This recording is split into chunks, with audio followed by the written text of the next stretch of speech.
Habang nagbabakasyon sa Las Vegas, USA si Kay Abad, kasama ang pamilya niya, naganap pang isang inaasaang insidente na agad naging laman ng social media at balita. Habang sila ay kumakain ng lunch, nanakaw ang bag ni Kay mula sa kanilang nakaparadang sasakyan. Sa loob ng bag ay ang kanyang mga mahahalagang ID, personal items at 2 passports, kabilang ang passport niya at isa pa para sa dokumento ng kanilang biyahe.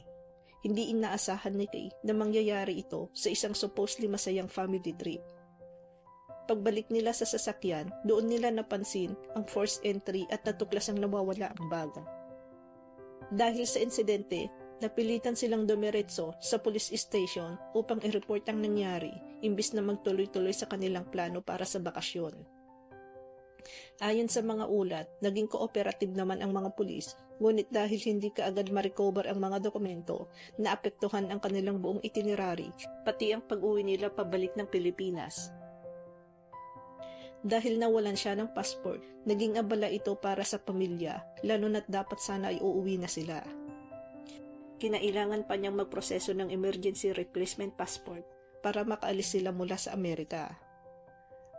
Ilang araw din itong hinintay, kaya naging stressful at mabigat para sa kanya bilang ina at celebrity na may mga commitment sa Pilipinas. Gayunpaman, sa kabila ng stress at hindi magandang karanasan, sinabi ni Kay sa kanyang post na nagpapasalamat siya dahil ang pinakamahalaga ay walang nasaktan. Wika niya, everything can be replaced. Ang importante, ligtas ang pamilya. Marami ang nakapansin na napakaganda ng mindset ni Kay. Kalmado, pasensyoso, at inuuna ang seguridad ng pamilya kaysa sa anumang material na nawala. Pagkalipas ng ilang araw, nagbigay ng update ang asawa niyang si Paul J. Castillo na naprocess na ang bagong passport ni Kay, kaya nakahinga sila ng maluwag. Makakauwi na sila matapos ang ilang araw ng pagkakaantala at maraming netizen ang natuwa sa magandang balita. Maraming netizen ang nagpaabot ng pag-alala at suporta. Ang ilan ay nagkomento na nakakatroma ang ganitong experience lalo na sa ibang bansa kung saan walang kamag-anak na pwedeng sandalan. Marami ang humanga sa pagiging compose niya at sa pagiging thankful kahit na stressful ang sitwasyon. Nag-viral ang mga komentong nagsasabing buti na lang ligtas sila at ang mahalaga walang nasaktan. Bagay lang yan.